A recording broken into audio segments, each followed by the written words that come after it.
Listo. Pues ya rápidamente se pasan los días y se pasan las semanas. Ya estamos en nuestra tercera semana del módulo 4, donde vamos a hablar de financiamiento y, bueno, hemos estado hablando, ¿no? También de el tema económico, ¿no? De cómo el mundo financiero, pues, ha tenido sus dificultades históricas, ¿no?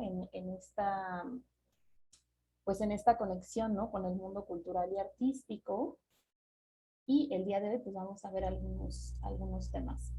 Para recapitular rápidamente, hemos ya hablado justo de pues las problemáticas o de cómo repensar o de cómo embonar estas piezas al hablar de quienes participan de nuestras organizaciones, de nuestros proyectos, de nuestras iniciativas, ¿no? Desde una perspectiva de derechos humanos en la que todos somos participantes y de cómo esto puede llegar a chocar, o más bien de cómo esto choca con las estructuras económicas del derecho de autor, de lo que algunos denominan industrias culturales o creativas, del entretenimiento, de muchas maneras de conceptualizar desde la perspectiva económica lo que sucede en los ámbitos culturales. Por ahí hablamos justo de pues diferentes perspectivas o diferentes metodologías que ha habido para concebir y de cómo pues una de las más cercanas a nuestro contexto nacional pues es la que propone la UNESCO, ¿no? Por ahí revisaba algunos de los ejercicios, de las respuestas pues que han señalado, ¿no? En cuanto a quienes participan, por ahí me gustaba mucho que ponían, ¿no?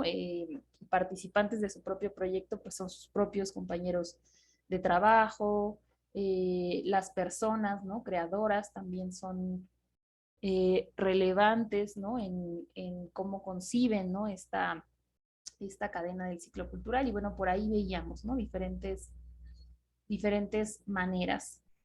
Hablábamos justo de las cadenas de valor, que por acá justo ustedes estuvieron, ¿no? Por ahí compartiendo un poco de quienes participan, sobre todo, ¿no? Del tema de la creación y de la producción, ahí en las preguntas que lanzábamos en el Classroom. Y por ahí platicábamos de que a pesar de que no hay pues muchas aproximaciones, o más bien son muy recientes las aproximaciones de estos cruces de economía y cultura en nuestro país, pues esta última iniciativa que tiene creo que ya un par de años, ¿no? De registro llamado TELAR, pues nos da como una idea de que justo quieren mapear cómo funcionan estos ciclos o estas cadenas de valor a nivel nacional, ¿no? Y por ahí veíamos que incluso nos ponen su propio esquema de conceptualización y hablábamos también de que, pues, estas cadenas, si bien tenemos como una manera, digamos, un tanto tradicional de concebirlas, ¿no? Desde la creación hasta cómo llega a los públicos, a las audiencias, a los consumidores. También vemos, pues, de manera más reciente que esto en realidad ya es muy complejo, ¿no? Y muchos de ustedes justo lo mencionaban en los ejercicios de las semanas pasadas, en cómo pues ya hay también a veces muy difuso, ¿no? Esta relación entre quién es el participante final y la creación, ¿no? Ya hay una relación ahí pues más compleja, o en el tema de la distribución. Y bueno, acá vemos que este esquema pues nos plantea sin duda el tema de los datos y de la información, ¿no? O sea, de cómo pues están al centro incluso, ¿no? De lo que se intercambia el día de hoy, mucho de lo que intercambian pues las grandes empresas de tecnología, pues son nuestros datos, nuestra información, nuestros gustos o incluso nuestros deseos, ¿no? O sea, muchas veces ya ni siquiera lo que hemos comprado, sino tienen la capacidad de rastrear incluso aquello que deseamos en el futuro, ¿no? Entonces ya es pues una tecnología de datos pues cada vez más compleja, ¿no? Inmersa no solo en este ámbito, sino en diferentes ámbitos económicos, y pues ahí se va a poner interesante la cosa. En temas de estrategias de financiamiento, por ahí algunos de ustedes justo planteaban, ¿no? Desde su propia práctica y experiencia, que principalmente, ¿no? En la experiencia, ¿no?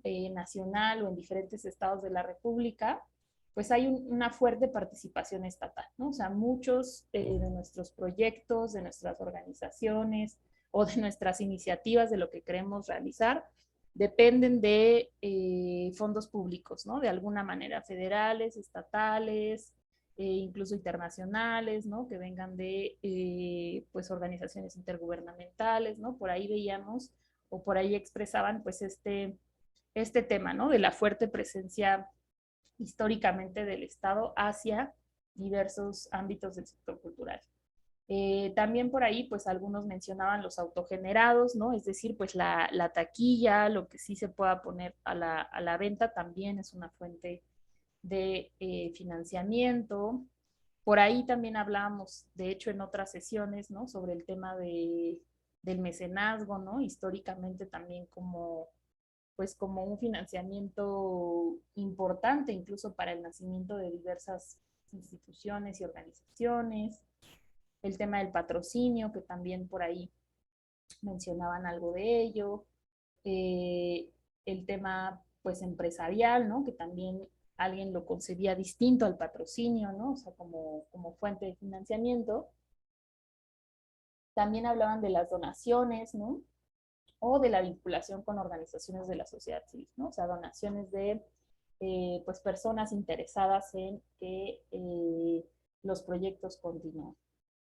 De manera muy esquemática, solo para que lo tengamos pues un poco esquematizado, hay pues diversas maneras, ¿no? De concebirlo, pero en términos del modelo de apoyo público que ya mencionábamos también en las sesiones pasadas, que es muy fuerte, o sea, a nivel internacional en diferentes países, por más híbrido que sea su modelo, los gobiernos o los estados representan pues un porcentaje importante del financiamiento de las instituciones, de los creadores, pues de las iniciativas en general.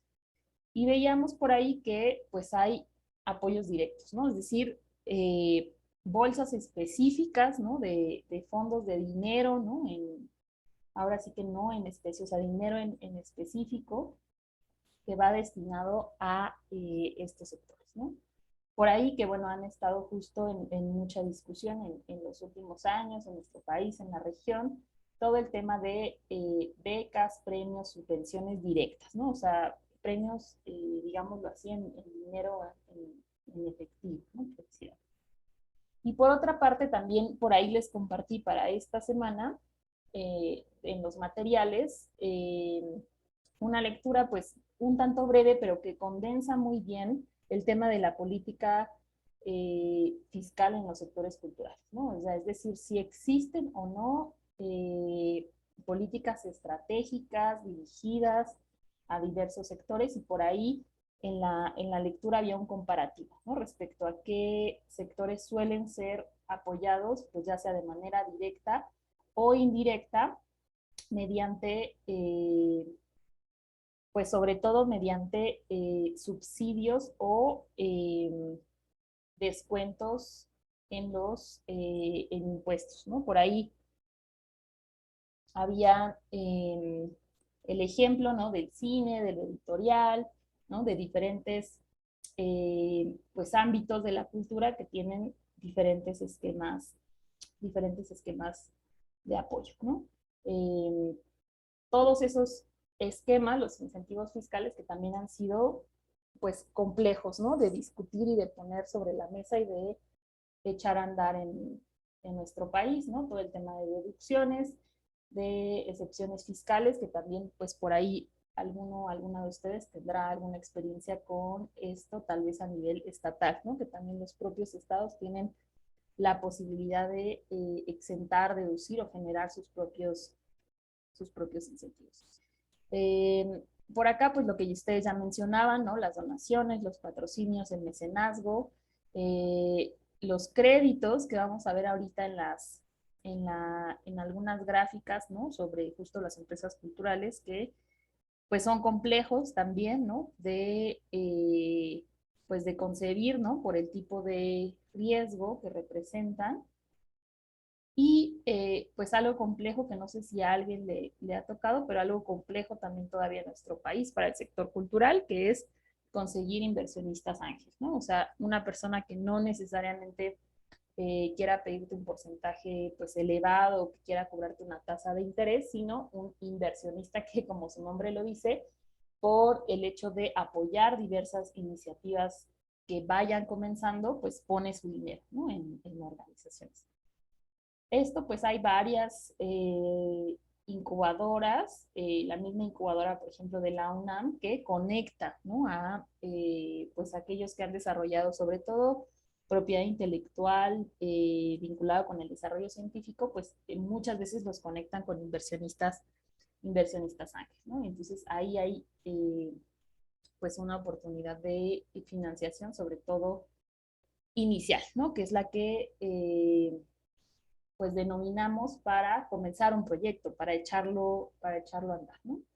Eh, ¿Qué sucede en nuestro país? Que por ahí también les compartí pues este manual que me parece muy interesante que plantea el British Council y que lo ha hecho pues de manera específica para diferentes países y ellos esquematizaron, ¿no? También ese se los voy a recomendar para la siguiente semana porque también habla de los modelos administrativos. Y ahí pues básicamente nos dicen, en el sector cultural pues hay mucho de la financiación inicial pues viene de nuestra bolsa propia, ¿no? O sea, eh, pues nuestro propio interés por echar a andar una iniciativa o un proyecto por familiares y amigos, que también pues, es una de las principales fuentes, ¿no? También pues convencerlos, ¿no? De apoyar un proyecto. Veíamos por ahí becas y créditos, que como les decía, en el caso de los créditos es más complicado, ¿no? Sobre todo para el sector cultural.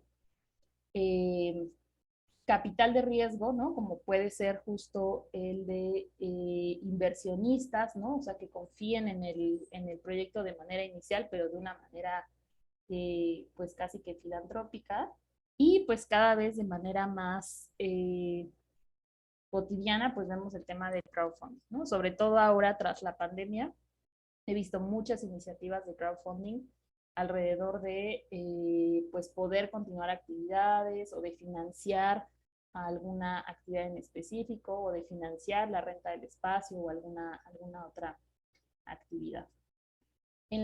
Justa en las diapositivas que ya compartíamos en el estudio del GRECU, ¿no? Sobre empresas culturales, me parecía interesante justo traer a colación algunos de los datos, ¿no? que nos ofrecen pues sobre el tema financiero o de la autopercepción de las empresas culturales que ellos encuestaron, ¿no?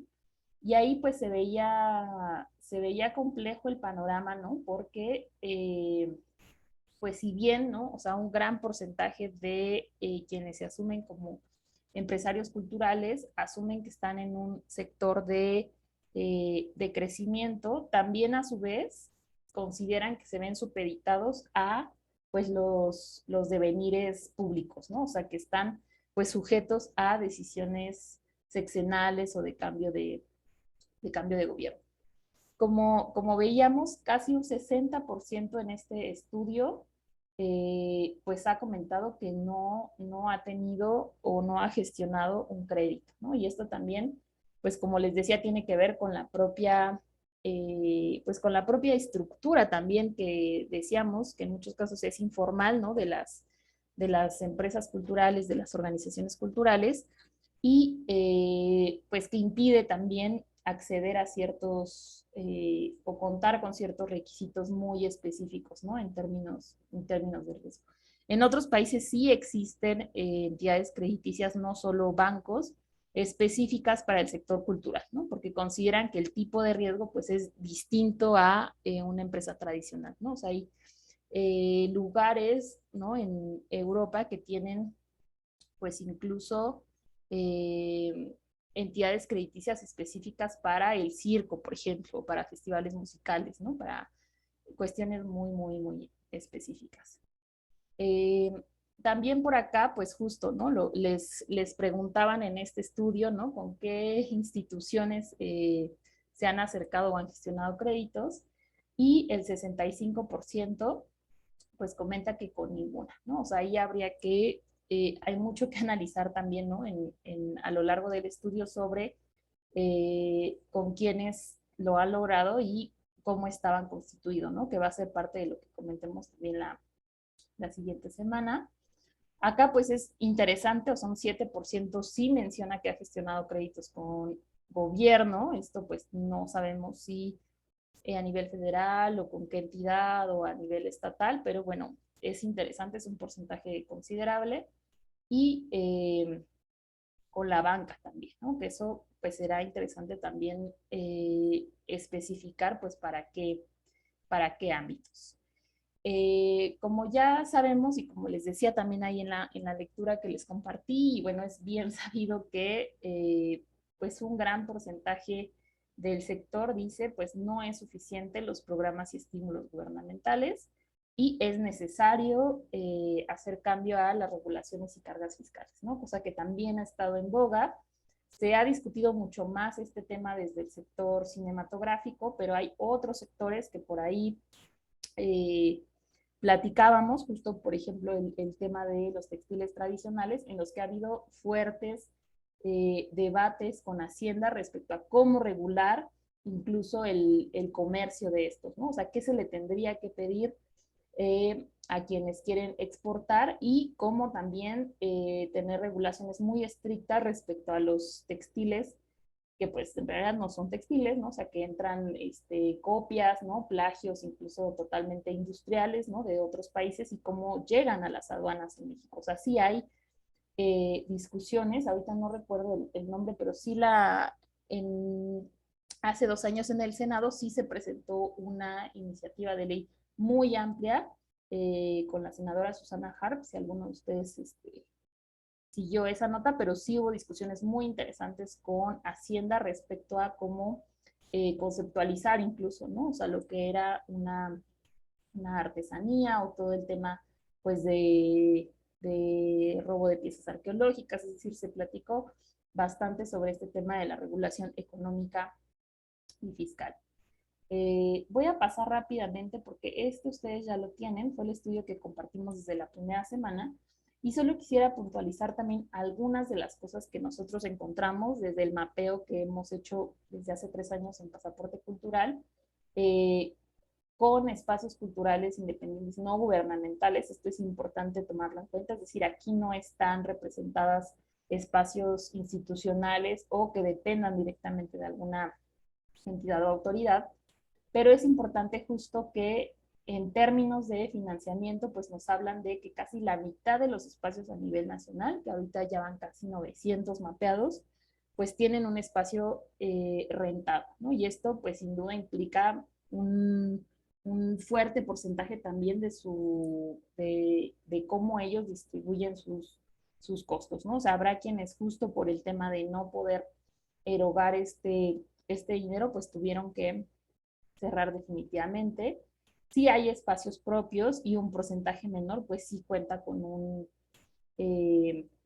pues con un espacio ya sea prestado o propio para continuar con sus actividades.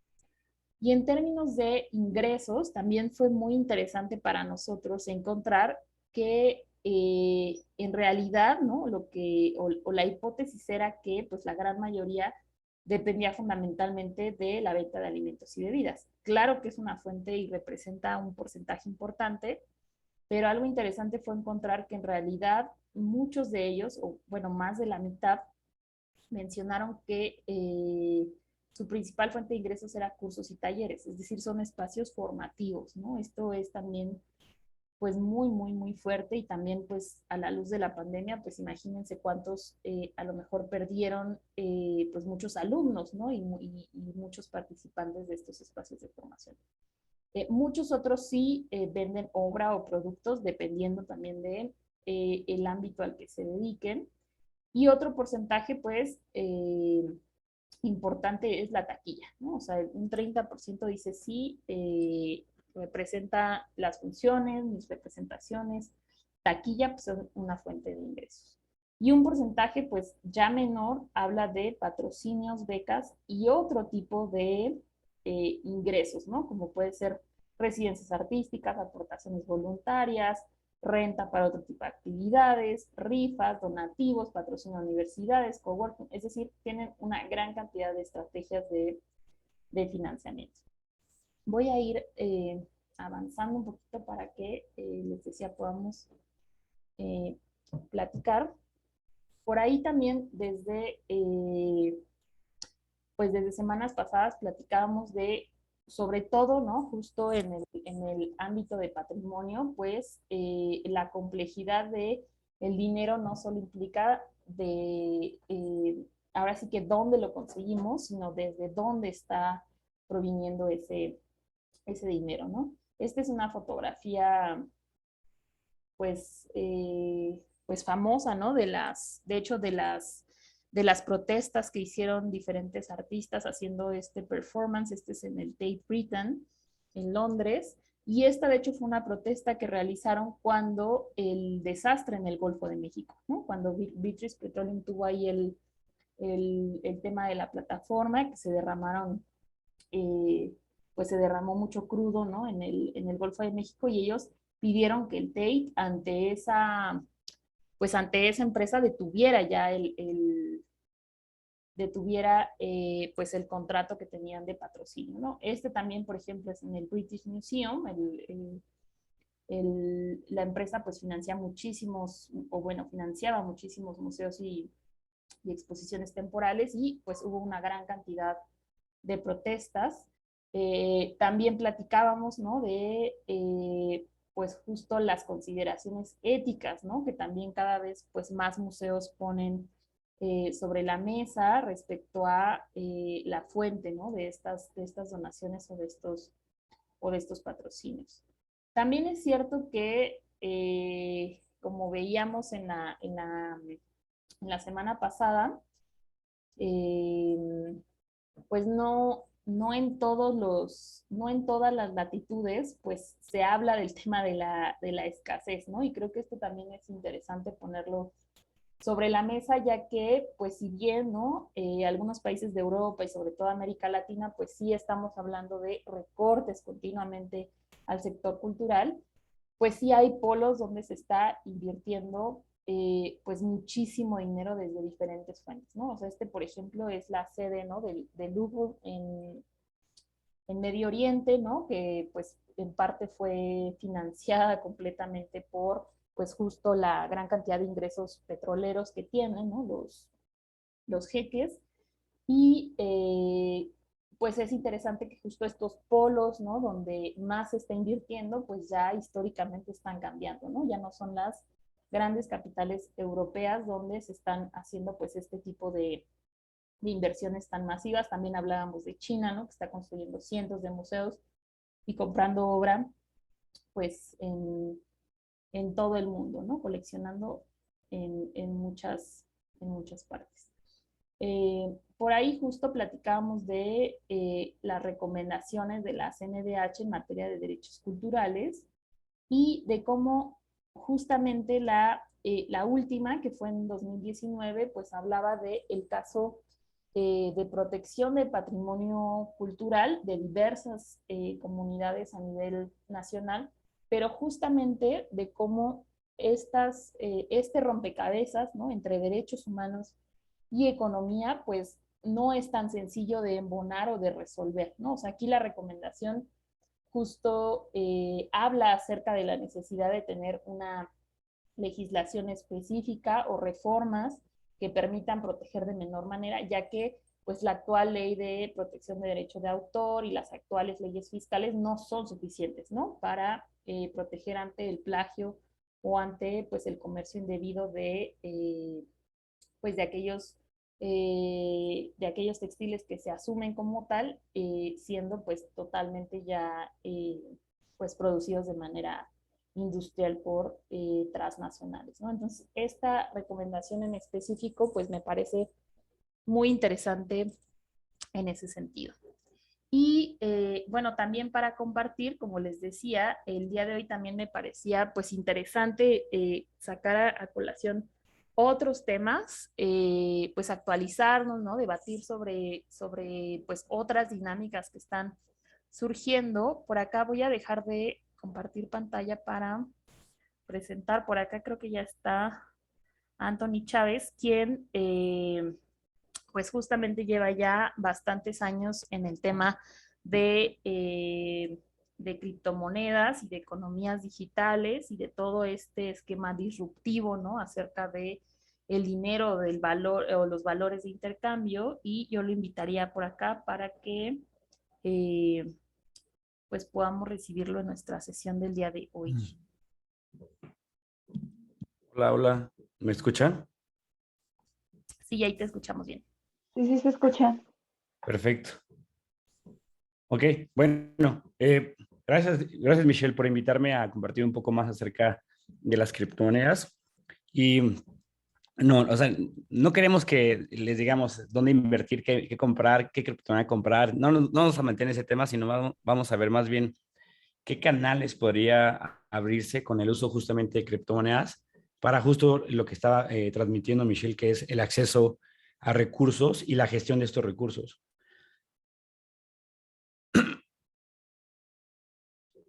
Entonces, me gustaría empezar preguntándoles, ¿alguno de ustedes ha comprado o ha utilizado una criptomoneda?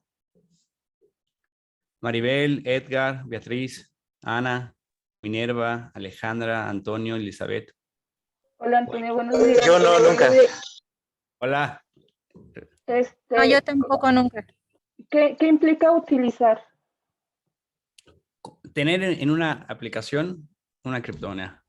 Mira, no sé qué es lo que estoy haciendo últimamente, pero En mi no sé si vida. conozco en general, y eso abarca también la criptomoneda. Entonces, yo no sé si ubicas al explorador de Internet Brave. Claro, claro, claro. Pues esa cosa la utilizo y ya ves que te da criptomoneda porque veas publicidad, Ajá. algo así. Y no sé qué está pasando, pero yo utilizo eso y no sé para qué es ni cómo lo voy a usar, pero ahí estoy. Ok, Pero eso se debe a que precisamente no entiendo nada. ok, ok, ok. Sí, para entender cómo funciona Brave son como muchos pasitos adelante que ahorita no me gustaría detenerme, pero ese explorador es una maravilla, una maravilla. Al final lo comento para que los demás, si quieren, lo puedan utilizar. Pero bueno, gracias, Beatriz. Creo que alguien más por ahí comentaba, ¿no? Maribel. No, yo no tengo la menor idea de que sea eso. ¿Has escuchado acerca de Bitcoin? Sí he escuchado el término, pero no sé exactamente qué se ¿Qué es? refiere, cómo funciona. No te preocupes. Todos empezamos igual. Ah, mira, Equilibrio Dance. ¿Cómo te llamas, Equilibrio Dance? Hola, soy Carla. Hola, Carla. ¿Tú tienes algunas? Sí, bueno, tengo algunas en Bitso Ajá. y tengo como Bitcoin, Ethereum y otra cosa, pero realmente solo las tengo como para explorar, o sea, no es así como que realmente sepa bien como cuándo sacarlas o cuándo volver a comprar y eso, o sea, como que las tengo ahí de reserva. Ok, va. Ok. No me gustaría llevar esta conversación a temas de inversión, cosa que me fascina muchísimo, pero más bien me gustaría llevarlo a cómo ustedes pueden aprovecharlas, ¿no? Ahora la otra pregunta me gustaría llevarla a ¿cuántos de ustedes han creado arte digital o alguna forma de interacción digital? ¿O quiénes de ustedes están en el mundo digital con lo que se dedican?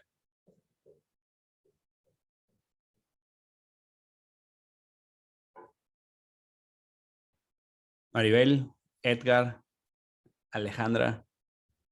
Ok, a ver, por acá alguien puso. Beatriz, no. Ok. Ana Karen, ¿alguna vez has usado algún medio digital para hacer hacer lo que te dedicas o gestionar lo que te dedicas? No, nunca lo he usado. Ok. Antonio,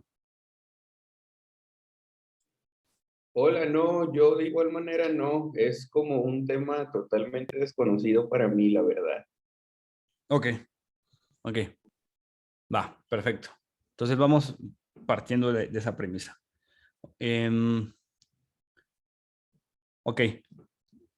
Lo que estamos viviendo es como, hay una palabra que me gusta mucho repetir todo el tiempo, que se llama una explosión cámbrica de innovación hacia muchos sectores, que surge desde el sector financiero, hablando en términos de criptomonedas. Y uno de esos sectores tiene que ver con el arte digital, que a lo mejor alguno de ustedes ya vio por ahí el concepto de una F, una N, una F y una T, que son los NFTs o no fungible tokens. Vamos a llegar ahí. Pero para esto les voy a hacer como un recorrido rapidísimo de varios años, de muchos esfuerzos sobre el tema de las criptomonedas. En los años 80, 90 empiezan a surgir un grupo de cyberpunks que eran personas que se dedicaban a buscar la privacidad en un ambiente donde apenas estaba creando el Internet. Y estos anarquistas del Internet lo que buscaban era justamente tener privacidad, y para ellos la privacidad era la capacidad selectiva de compartir información. Y también existía el mundo de Internet, imagínense.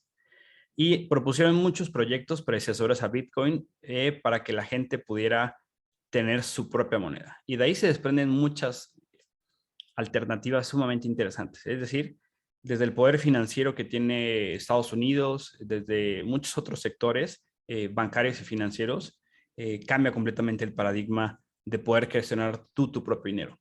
Y justamente vamos a llegar a esa barrera que está empezando a disolver cada vez más las criptomonedas, que es justamente cómo puedo utilizar plataformas digitales, que en este caso utilizan criptomonedas, para, por ejemplo, lo más básico, recibir dinero o incluso vender mi arte a través de criptomonedas. Y ya cuando les muestren más o menos cómo ha estado la venta del arte digital en las plataformas, se van a dar cuenta que es una locura, ¿sabes? Millones y millones de dólares se están comercializando con el uso de criptomonedas. Pero vamos a llegar a ver cómo se utilizan las criptomonedas en el mundo del arte. Pero para eso, regreso otra vez a esta cronología que sucede en los años 80, 90, y de ahí no tuvo gran éxito, justamente porque habían unas condiciones, un contexto específico que no le favorecía. Después aparece en 2008 la crisis financiera de Lehman Brothers en Estados Unidos, donde se cae un banco. Todo el mundo se da cuenta que las calificadoras, las que decían la salud, incluso hasta que las que determinan la salud de una nación, no habían hecho su chamba, y todo el mundo nos vamos al carajo porque una institución financiera se llevó como dominó a todas las demás. Entonces, de ahí surge una propuesta semanas después que se llama Bitcoin, con un documento que se llama Bitcoin a Peer-to-Peer Cash System. La palabra clave a entender es la palabra cash, que es justamente los atributos del dinero digital, perdón, del dinero físico. Por ejemplo, si ustedes van a un Oxxo y pagan con 5,000 pesos, no tienen por qué preguntarle a la cajera, oye, Ana, ¿de dónde proviene el dinero? ¿Qué hiciste con este dinero? ¿Quién te lo dio? ¿Qué vendiste? ¿Qué hiciste? Pues porque eso es dinero físico, que nadie tiene por qué preguntarte eso, ¿no?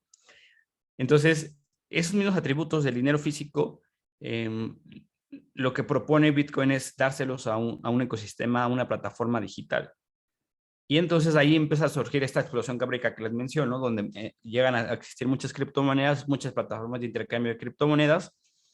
Y yo me he dedicado a esto los últimos 6 años, y empiezan a surgir muchos otros proyectos y plataformas. Al principio, el boom de las criptomonedas fue que la gente entendió que las criptomonedas eran una mercancía. Es como si yo compro este vasito de aquí y lo compro a 10 pesos, y lo único que hacía la gente durante muchos años, bueno, sigue haciendo, pero ya no es la principal actividad, era venderlo más caro. Y en esa venta, pues tenía una ganancia. Es decir, mera especulación, oferta-demanda y mercado abierto completo. No me gustaría irme hacia allá, justamente como les mencionaba, y después empiezan a surgir otros proyectos o plataformas que se empiezan a dedicar a, ok, cómo empezar a ganar un interés compuesto sobre el uso de las criptomonedas, y entonces ahí se le conocen como finanzas descentralizadas. Y a lo que sí me interesa llegar es justamente al uso de criptomonedas en el arte. Pero para llegar a eso, me gustaría ahorita esbozar cuál es la problemática que soluciona las criptomonedas o blockchain. En términos súper simples, la tecnología que está detrás, que se llama blockchain, es un conjunto de tecnologías que nos ayuda a transferir valor a cualquier parte del mundo sin la ayuda de ningún intermediario. Entonces, la palabra valor tiene que ver mucho con el arte. Bueno, se puede llegar a utilizar esta palabra. ¿Por qué? Me voy a algunos aspectos de algunos economistas, algunas escuelas, por ejemplo, los keynesianos decían que era la coincidencia de los deseos. Si ahorita estamos transfiriendo valor, que ustedes desean aprender un tema nuevo, actualizarse, y yo deseo compartirles estos conceptos.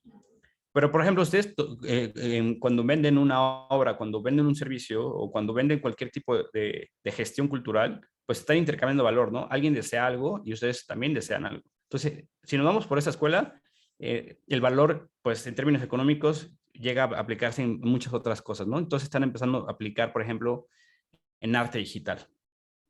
Si nos vamos a otras escuelas económicas ortodoxas, pues dice que es cualquier bien escaso que quiere ser intercambiado, ¿no? Si, por ejemplo, si le pusiéramos un valor a esta plática rápida, supongamos $1, y hubiera 20 personas en la calle que saben lo que yo le estoy platicando, ¿qué tendría el mismo valor, el mismo precio de $1 esta plática si hubiera 20 personas?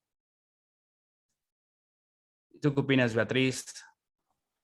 Me imagino que no, bueno, por ejemplo, entre más demanda tendrías, por ejemplo, ahorita estamos hablando con 10 personas Exacto. y hay 20 personas en la calle que dicen, ¿de qué está hablando Antonio? Entonces, y me interesa conocer de lo que está hablando Antonio y ya son $20 más. Claro. ¿Puedo O sea, decirlo? si no hay personas en la calle que sepan lo que yo estoy hablando, mi valor sube porque hay una mayor escasez. Entonces, hay otra escuela de la economía que habla acerca de cualquier bien escaso que quiera ser intercambiado, ¿no? Ese es el valor económico. O sea, al principio, este valor económico se materializó en mercancías en criptomonedas, en cosas digitales que buscaban replicar o que siguen buscando de forma muy fuerte, que siguen buscando replicar las características y elementos y funcionalidades de una moneda. Pero como les decía, no quiero llegar a... El interés de esta plática no es llegar ahí. Pero de repente nos dimos cuenta, el mundo se dio cuenta, que eso era una gran solución a un problema que existía antes. ¿Por qué? Porque desde que ha crecido la civilización, se ha necesitado de un tercero para poder confiar en alguien más. El caso más común, es la tanda. A ver, una tanda, ¿quién es la tandera siempre?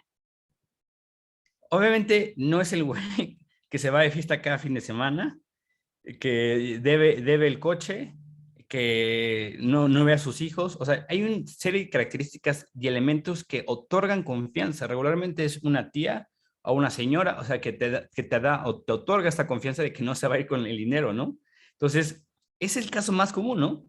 Ese tercero, ese tandero, es una confianza. ¿Por qué no confiamos en las otras personas? ¿Por qué no confiamos que cuando llegue el mes nos den el dinero?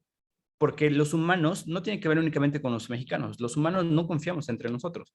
Hemos necesitado siempre de un tercero. Necesitamos del INE para poder confiar que alguien ganó las elecciones, de un gobierno, necesitamos etc, etc. Así ha crecido la civilización y muy seguramente así va a seguir.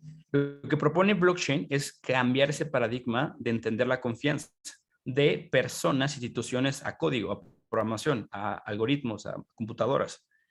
Y todo eso no lo controlan las instituciones o gobiernos, las proporcionan o las gestionan comunidades, personas, que no son bancos, instituciones financieras, gobiernos, grandes corporaciones. Y eso permite, no sé si alguno de ustedes ha escuchado acerca del Tumin, esta moneda que está en una parte cercana al Chiapas, bueno, ahí.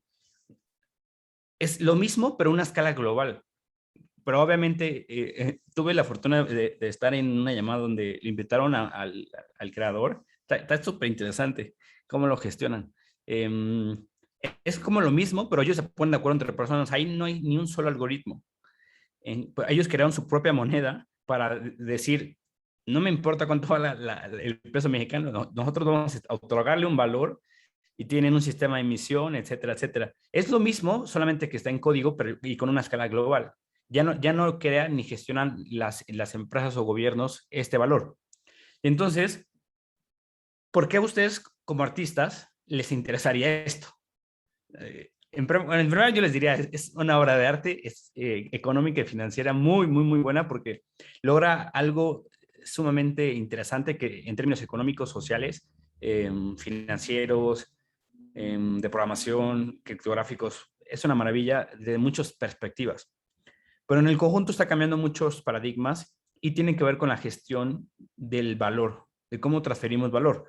Y entonces eso abre un boquete que no permitía, por ejemplo, no conozco a gran profundidad, sinceramente, las magnitudes o los números de cuántas personas, bueno, ahorita escuchaba más o menos como Michelle decía cómo la gente accede a estos recursos. Muchos de estos recursos son a través de cursos o a través de otro tipo de financiamientos que no es directamente a lo que se dedican en obras directas o específicamente en servicios, pero no lo conozco a gran profundidad, pero por ejemplo, esto abre un boquete gigante de, por ejemplo, poder comercializar algo que ustedes hacen en cualquier parte del mundo, sin la necesidad de tener que pasar por un banco, que ya sabemos todo el rollo que nos va a meter el banco, todo lo que nos va a pedir, esto por un lado, y por el otro, en la parte fiscal, en la parte de financiamiento, en la parte de interacción con comunidades. Entonces, esto baja un boquete, lo abre completamente y es justamente hacia el punto en el que quiero llegar. Y todo eso se llama a través de los non-fungible tokens. Los non-fungible tokens o Por ahí NFTs. Beatriz tenía una pregunta. Ok. Vale. Sí, ¿puedo preguntar o interrumpo? Sí, no, claro, adelante. Mira, es muy interesante, es un poquito difícil de seguir cuando no tenemos estos conceptos tan claros como lo que es el trueque, ¿no? Que contienen algunas comunidades, y el uso del TUMI, y el uso que hay a veces también hasta de una propia telefonía independiente. O sea, hay un consenso en una comunidad y en darle valor a algo, ¿no? Es lo que estoy entendiendo. Y eso es, o sea, sí tiene completo sentido. Pero a mí lo que me llama la atención no es lo como que no puedo hacer el match, es porque cuando decimos venta de arte, decimos, ay, en las subastas se vendió tal pieza en $3 millones, ¿por qué no me dicen 3 millones de bitcoins o tres? O sea, digo, en ese consenso, o sea, no sé si lo estoy entendiendo, estoy muy revuelta, que digo, es que, o sea, o se está vendiendo en bitcoins, que es algo como que existe en internet y en lo digital y allí tiene valor, o se está vendiendo en dinero como impreso de la banca que está en la bolsa, o cómo es que se pasa de lo digital a convertirse en algo, pues, financiero, algo, pues, ya más que todo el mundo manejamos, es la cosa en la que no puedo hacer como la relación que valga. No sé si me doy a entender, que se diga que se venden en dinero real, o es que no sé si está bien decir que no sea dinero real el Bitcoin, o sea, no lo tengo tan claro. Ok, venga. Eso que mencionas tú es una de las cualidades del dinero, que es una unidad de cuenta. Cuando, por ejemplo, compramos un boleto de avión, ocupamos una unidad de cuenta que en México todo el mundo utilizamos de unidad de cuenta el peso mexicano, porque estamos en México, nos han hecho únicamente utilizar el peso mexicano. Pero, por ejemplo, en Ecuador es diferente, se utilizan el dólar como unidad de cuenta. En El Salvador ahora utilizan el dólar y Bitcoin como unidad de cuenta. Entonces depende mucho de la política económica y monetaria. Y sí, efectivamente, las criptomonedas todavía no han llegado a ser una unidad de cuenta como para que la gente decida decirte, oye, ¿cuánto es el equivalente de tu obra de arte en Bitcoins? Hacia allá va. Y esperemos que hacia allá llegue. Entonces, justamente es una de las características del dinero es justo ser una unidad de cuenta, depósito de valor, una mercancía y un método de pago. Entonces, esa es por el que no he llegado justamente en los ámbitos tradicionales, porque ahorita les voy a mostrar justamente hacia dónde va todo, hacia dónde podré ir, ¿no? Porque pues, no hay verdades absolutas.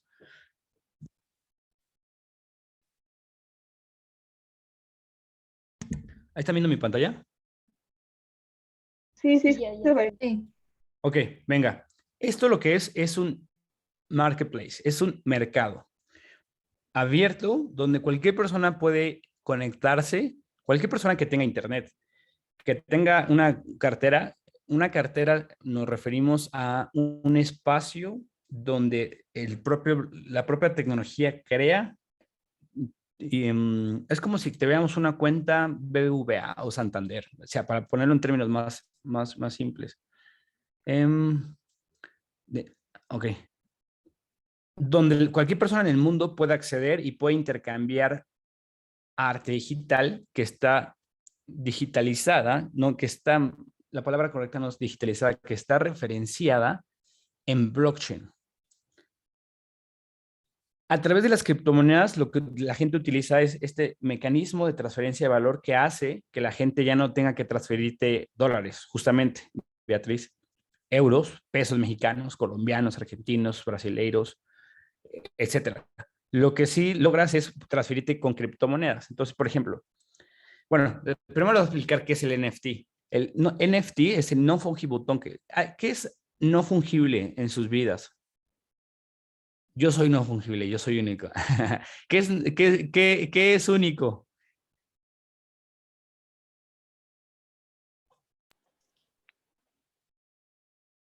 O sea, único que no tiene repetición, o sea, que no hay otro Justamente, igual. ajá, Ah, el oh, arte. El arte es algo que hizo completamente sentido, ¿no? La gente empezó a meter, por ejemplo, sus huellas dactilares porque no son no fungibles, porque hay únicas y repetibles huellas dactilares, el iris del ojo, ese tipo de elementos, pero no funcionó tanto. Propiedades, documentos que no querían que fueran irrepetibles, pero donde la gente dijo, oye, esto ya existía desde hace cientos de años, que es el mercado del arte, que es no fungible. ¿Por qué no metes cosas que no son no fungibles realmente en lo que tiene sentido, que es el arte? Entonces se crea ese mercado de arte, perdón, de arte digital, donde la gente puede intercambiar valor. Entonces, si yo, hay una palabra, voy a abusar, perdón, de esta Spanglish, que le llaman mintear. Mintear es como llevar al blockchain, meter al blockchain. Cuando yo minteo, por ejemplo, alguien de aquí hizo esta obra y entonces la mintió y el precio actual de esta es de $5,000 aproximadamente. Entonces aquí esto estás viendo, por ejemplo, cuántas personas ya le han ofrecido dinero hace 7 días, hace 3, hace 2, hace 6, hace 1. A ver, ¿qué es lo que está pasando aquí? ¿Qué es lo que pasa? Y ahí voy a entrar ayuda de Michelle. ¿Qué es lo que pasa, por ejemplo, en un museo cuando llevo una obra de arte? ¿Quién gestiona los derechos de esa obra de arte? O sea, yo creo una obra de arte y le cedo los derechos al museo, o aquí, ¿quién tiene esos derechos de la obra de arte? A ver, por ahí alguien que nos ayude a responder ese tema. Así que por ahí, aquí hay personas de museos. ¿Quién nos puede Ok, contar un a poco ver, de a ver, a ver, déjame ver aquí se me perdió mm, la pantalla, ok. pues es o sea, se refieren a la persona que asegura la obra, que adquiere lo de la exhibición y todo esto. O sea, es como el curador o algo así. No, Sí, bueno, el museo sí, el curador. ok. Si yo firmo esa obra, a ver, vamos a poner varios escenarios. Si yo no firmo esa obra, ¿a quién le pertenece? O sea, si yo la creo y la dejo en la calle, ¿a quién le pertenece? A quien encuentre. Es así, puede ser, ¿no? O sea, ahí es un caso, Ahí es un caso. Se vuelve como de dominio público, ¿no? es un bien común, está interesante, ok, venga. Si yo la firmo, me pertenece a mí, ¿no? Así debe ser. Bueno, si meto conceptos que no estoy de forma incorrecta, me interrumpen con todo gusto. Ok, Sí, aunque creo que estás hablando de un concepto que más bien no se habla de él de abiertamente pertenencia. desde el ámbito de patrimonial, aunque justo es bien complejo porque patrimonio en realidad, pues fundamentalmente pues es un concepto que viene más bien del el ámbito financiero, ¿no? Y después se va De hacia el propiedad sector privada. cultural Ajá. y de la propiedad, ¿no? O sea, que es muy interesante, pero en realidad creo que sí, justo hablas de un tema que si bien se asegura la obra como tal, pues la autoría sigue siendo pues de Exacto. quien la creó, aunque los museos sí funcionan como entidades legitimadoras. O sea, no va a ser el mismo el valor de la obra Claro, después de claro, haber pasado por el monal, ¿no? O sea, no es lo mismo yo pues, poner mi obra y dársela a mi mamá claro. para el refri a ya haber expuesto en una institución pues de renombre, pues al final son entidades un poco financieras también los museos. Ok, ok. Mira, es un buen punto. El tema del renombre, que es algo que no está en la parte financiera. Bueno, está, pero representada de otra forma. Que es, si está en un museo, cuesta diferente que si deja de estar. Después de que sale el museo, me imagino que ya cuesta muchísimo más de que antes de que entrara a ese museo. Simplemente por haber estado ahí una semana, no sé. Ok. Sí. ¿Por qué preguntaba esto? Porque en el mundo de blockchain, que se viene justamente el mundo financiero, hay algo que se llama Be Your Own Bank o ser tu propio banco o es ser tu self-management, que es gestionar tus propias finanzas y economía y activos, valor. A través de estas plataformas, lo que tú haces es quitarle el poder que tiene un banco de tu propio dinero a través de una llave pública y una llave privada, es decir, a través de herramientas criptográficas que te permiten decir en el mundo financiero y económico, yo tengo en mi posesión tanto dinero, tantas criptomonedas. En el mundo del arte, ¿qué dices en lugar de tener criptomonedas? Esta obra me pertenece a mí, yo la creé, yo la metí en el blockchain. ¿Por qué? Porque lo que no está haciendo el blockchain es creando canales de comercialización. Lo que está haciendo es creando mecanismos de transferencia de valor, que suena un poquito igual, pero o sea, este marketplace no funciona para transferirte la imagen. ¿A qué me refiero? Yo podría tomar un screenshot de esta imagen, un screenshot, tomar la captura de pantalla y se la mando a Michelle por WhatsApp. Yo no ocupé la plataforma para transferirme la imagen. Yo estas plataformas funcionan para transferir los derechos de propiedad de la imagen, que es diferente. Entonces, si yo le compro esta obra a este brother que se llama Dob Rider, lo que yo estoy haciendo es transfiriendo de su wallet a mi wallet, de mi cartera, de su cartera a la mía, los derechos a quién le pertenece la obra, porque la gente puede entrar a esta página y decir, screenshot, igual la comercializo, la vendo, pero al final lo que venden en estos marketplaces es desde la creación a la gestión. Entonces, aquí alguien aquí yo puedo hacer una oferta, pero por ejemplo, aquí alguien seguramente la creó en mucho menos de este precio del que está actualmente. Si alguien la creó hace un mes, por ejemplo, la dio en $100. Y entonces la otra persona la compró y luego la vendió, etcétera, etcétera. Y se empezó a comercializar a tal forma de que hoy en día ya cuesta $5,000. Entonces, aquí lo que hace la gente es, por ejemplo, crear diferentes, por ejemplo, esta también está en venta, es de la revista Fortune, sacó aquí su portada, órale, y simplemente de crear esta representación gráfica de esta animación y haberla minteado a través de esa... Sí, adelante Edgar, ¿tienes pregunta? Sí, sí, me queda una duda. O sea, Venga. alguien paga por ese derecho, pero la propiedad intelectual de la obra digital permanece con su autor o le está otorgando absolutamente todos los derechos sobre su obra. Sí, o sea, cedes la obra. Que está interesante esta pregunta porque a través de las cualidades de blockchain puedes dar la trazabilidad a quien la creó. O sea, no es de que desaparezca, de que yo, Anthony, creo una obra y ya de repente la gente borra de su mente y dice, ay, oye, ya no sabemos. ¿Por qué? Porque una de las cualidades de blockchain es darle trazabilidad. Entonces, la gente puede llegar a enterarse, a buscar quién la creó, o sea, de qué dirección proviene esa obra de arte. Entonces, yo como estoy en la plataforma Dados de Alta, me aparece mi perfil, dice Anthony, tiene esta dirección. Entonces, la gente un año después, ya después de que cueste no sé cuánto dinero, puede regresar y ver a quién le perteneció, aunque, o sea, es como si dejara registros, como si en una obra, en una obra, por cada museo que va pasando, cada museo le va poniendo como, MUAC, MoMA, no sé, o sea, cada museo. Entonces, imagínate, sacas una obra de arte y ves por todas las manos por las que pasó.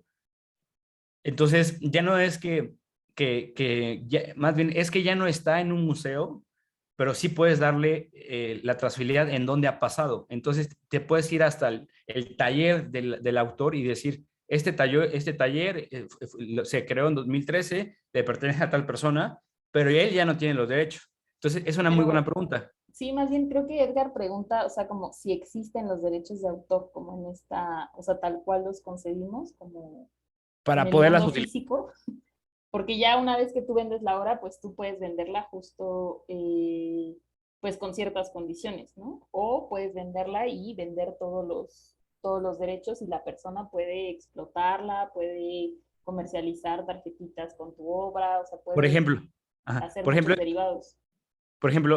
esta obra, ¿no? Que hizo la revista Fortune. Si yo, la pregunta va, a ver si entendí bien. La pregunta va, si yo la compro por 23,000 pesos y yo la pongo a crear una revista y digo, esta es mía, yo la puedo comercializar. Mira, aquí dice justamente, en, sinceramente creo que no ha llegado a ese grado de sofisticación todavía. Creo que nada más hablan como de la propiedad del intelecto, no más bien de la posesión digital. Ujú. Creo que todavía no ha llegado justo, pero me imagino que se ya debe de ir. O sea, ese tema por ejemplo, aquí está el artista que lo creó, el volumen. em, Deberían venir como un tema de licencias, pero Ajá, exacto. sinceramente creo que todavía este mundo digital no llega todavía ahí. O sea, por Por ejemplo, ahí lo que sí es, Beatriz también creo que quiere comentar. o sea, lo que sí es que, por ejemplo, Fortune Media, pues es una plataforma que está verificada por OpenSea, que es este marketplace, para que, pues si yo puedo crear ahorita un perfil que sea Fortune Media, y qué es lo que le crea valor a este NFT, pues que la creo Fortune. Porque yo me puedo refar ahorita un diseño bien cool y decir que soy Fortune, pero si no soy una cuenta verificable, entonces me imagino que ahorita en este momento, en este estatus, va por ahí, que yo lo puedo comprar y la puedo vender a cualquier otro postor o simplemente decir, es mío, me pertenece. Sí, más o menos quedó por ahí clara la idea, Edgar. Beatriz creo que tenía duda también. Sí, disculpen que te interrumpa, Edgar, pero se me hizo muy interesante la pregunta que hace Edgar y no sé si aquí me desvió del tema, pero me surge, por ejemplo, cuestiones en las que yo por mera casualidad soy un artista digital que sé darle este formato a mi obra, ¿no? Hacerlo que se puedan comercializar de esta manera. Y a mí se me ocurre, con esto que dice de como derechos de autor, hacer un diseño que tenga al santo, ¿no? A la máscara y al santo y al luchador. Este luchador que cuida tanto la imagen de su papá. Y entonces ahí también con los derechos de autor hay los derechos morales, en que digo, pues, de qué manera puede ser explotada la obra. Y entonces digo, pues yo hice esta obra digital de la imagen de esta persona, pero es de mi autoría y yo puedo sacar este beneficio económico, independientemente de que el hijo tenga súper protegida la marca y si a mí me da la gana ponerlo en una cerveza o ponerla en cigarros y comercializarla de esa manera, no hay problema porque yo hice esta obra digital y entonces estoy como en mi derecho porque estoy en otro formato. Es como, no sé si hay cosas éticas y les digo, no sé si ya me estoy saliendo de lo que nos están tratando de explicar de del blockchain. Mira, no, o sea, es que son buenas preguntas, son muy buenas, pero ahí más bien le pasaré la bolita a Michelle. Sí, creo que justo también traer a colación estos temas en la sesión de hoy. Quería hacerlo un poco para, pues un poco como provocar, ¿no? Ahí mover justo estos conceptos. Claro. En patrimonio cultural, pues ya a lo largo de las semanas con otros compañeros eh, en los módulos, pues ya compartieron el tema pues de la definición, de las clasificaciones, de gestión cultural comunitaria, de la legislación. Un poco lo que yo quería es provocar también un poco la reflexión a estos conceptos, ¿no? Que siempre yo sé que están en boga, ¿no? De cuando hablamos de propiedad, quién produce, quién reproduce, qué tipo de comercialización se hace, ¿no? A través también de diferentes ámbitos del patrimonio cultural, ¿no? Que siempre también es un tema bien complejo embonar, ¿no? Piezas de rompecabezas pues distintas, ¿no? Que provienen de distintos lados. Y justo un poco la idea era que pensáramos sobre qué implicaciones tiene todo esto, ¿no? O sea, qué implicaciones tiene todo este movimiento digital, todas estas economías.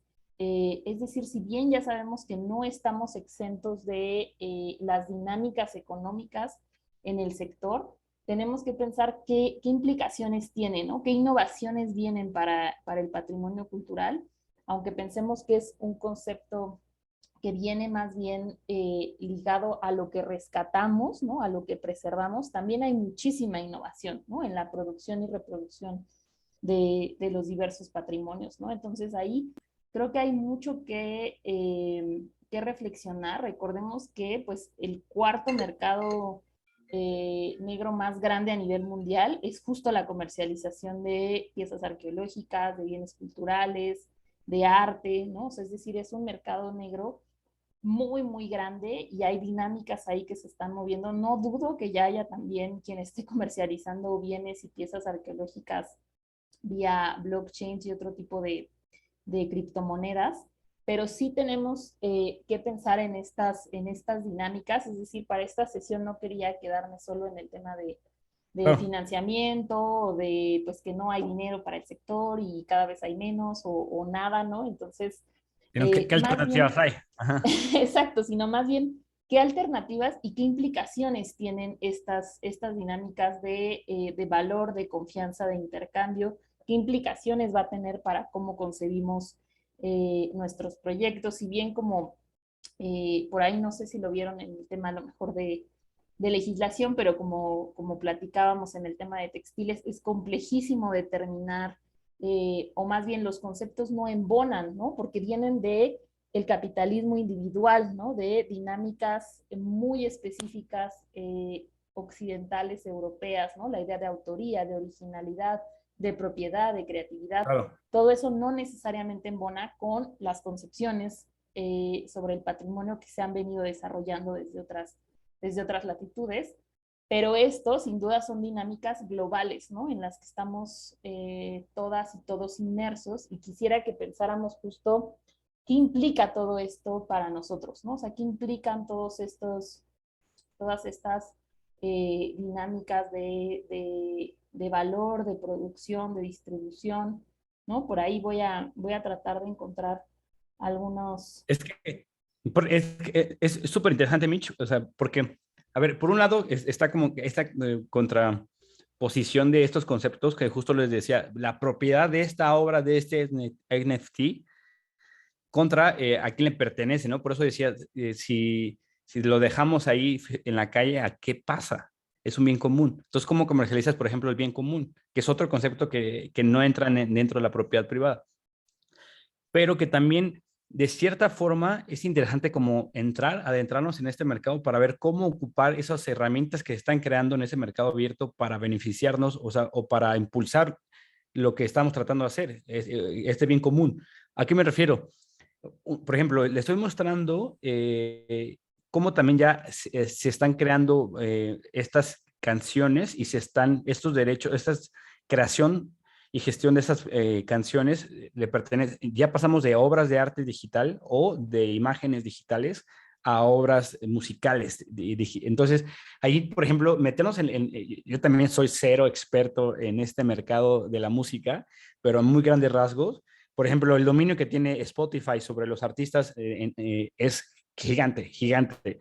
O sea, el hecho de que les paguen así una cocaditas, centavitos por cada reproducción, tiene que ver porque cómo ha crecido la industria musical y cómo ese dominio monopólico se llevó de forma ahora digital, que Spotify ya controla completamente. Entonces, ¿qué alternativas tiene, por ejemplo, un artista ante Spotify? Ceder los derechos o no ceder los derechos a ese tipo de herramientas, pero por ejemplo con estas, una persona puede crear una canción y entonces o vender o recibir dinero a través de las reproducciones. Entonces eso empieza a mover mucho como estos paradigmas que se tenían súper fijos en el mercado de la música, en el mercado del arte, en el mercado de la gestión, de la transferencia, de la recepción de fondos, de que solamente existe un canal y ya en ese canal pues está obstaculizado por N cantidad de reglas y regulaciones. Entonces, esto abre un boquete gigante a muchas oportunidades, que como dice Michelle, se contrapone a muchos conceptos que justamente tienen que ver con un mercado abierto, demanda, propiedad, etcétera, pero que de cierta forma, pues yo creo que eso es lo interesante, ¿no? Como tratar de ver cómo podemos ocupar estos conceptos para abrir esas alternativas que no existían antes.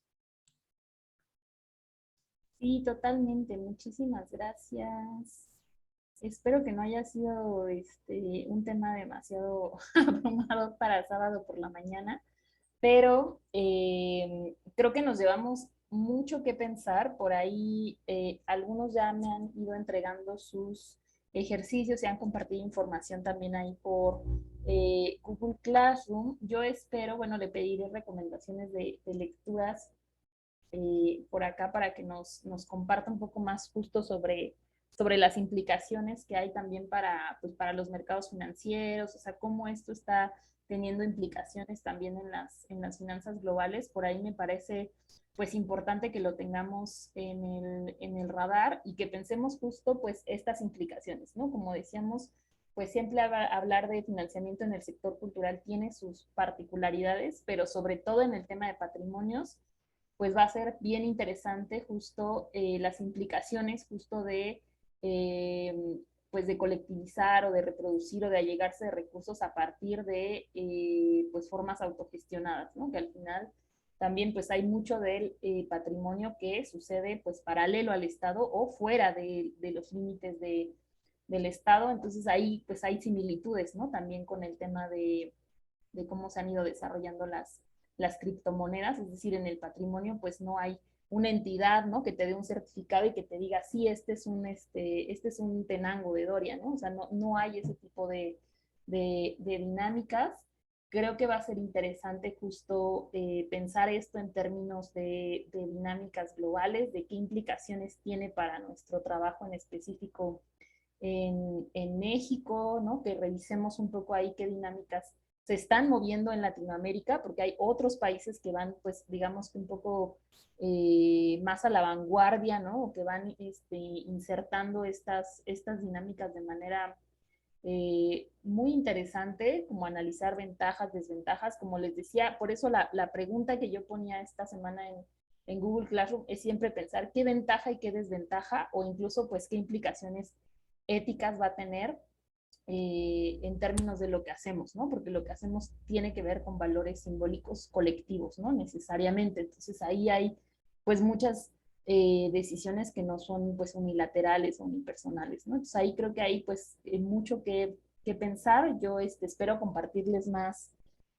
referencias un poco para adentrarnos un poquito más, que llevemos estas conversaciones, ¿no? También contrapuntear esto a lo mejor con compañeros que trabajan con patrimonios intangibles o con bienes arqueológicos o con museos de arte contemporáneo, ¿no? O sea, contrapuntear esto también en el propio sector, creo que es interesante porque pues definitivamente un modelo con más Estado, pues yo lo veo bastante complicado en el corto o mediano plazo y creo que hay que pues pensar, ¿no? Repensar dinámicas. Les ponía también justo el tema ético empresarial, que siempre va a ser muy interesante pensar de dónde obtener dinero, pero también de dónde proviene ese dinero. Entonces hay creo que muchas preguntas, o sea, hay muchas preguntas y conceptos que nos llevamos para aterrizarlos. No sé si por ahí alguien tenía alguna otra duda, comentario.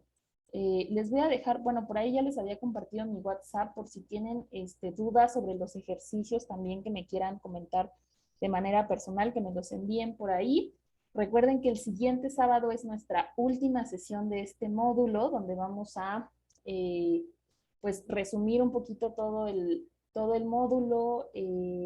Vamos a hablar de modelos, donde también quiero hablar de economías sociales y solidarias. Pero cualquier duda que tengan sobre los ejercicios, hay los materiales por semana, también las lecturas que puedan realizarlas, y pues cualquier idea o comentario, pregunta, pues lo traemos también a la sesión para pues seguir pensando, ¿no? Este tema que es bien complejo, ¿no? O sea, no hay fórmulas, yo lo veo así, no hay fórmulas en el tema de hablar de economía y finanzas, sino más bien hay pues muchos esquemas, ¿no? Desde los cuales abrevarnos o desde los cuales pues problematizar aún más, ¿no? Nuestra labor. No sé si por ahí había alguien. Sí, yo tenía una duda para Anthony. Es de